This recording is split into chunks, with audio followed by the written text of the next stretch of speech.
আসসালামু আলাইকুম।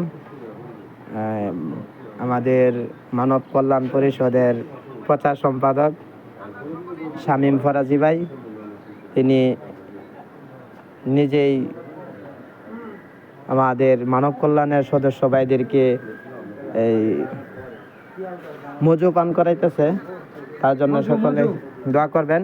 আর আজকে বিশেষ করে আমাদের অভিযান, আমাদের কাজ হচ্ছে চরালগির প্রত্যেকটা দোকানে দোকানে গিয়ে আমরা ইসরায়েলি পণ্য বয়কটের একটা দাওয়াতি কাফেলা বের হয়েছে আলহামদুলিল্লাহ। এর মধ্যে শামীম ফরাজি ভাই এই দাওয়াতি কাফেলার অন্যতম একজন ব্যক্তি। তিনি আজকে নিজেও মজু ইচ্ছা মতনে পান করতেছে। আরো সদস্য ভাইরা যে আমাদের মানব কল্যাণের সংগ্রামী সভাপতি ইতিমধ্যে আমাদের মধ্যে উপস্থিত হয়েছেন। আমরা দেখতে পাচ্ছি উনি মজু পান করবে, বসে পান করবে।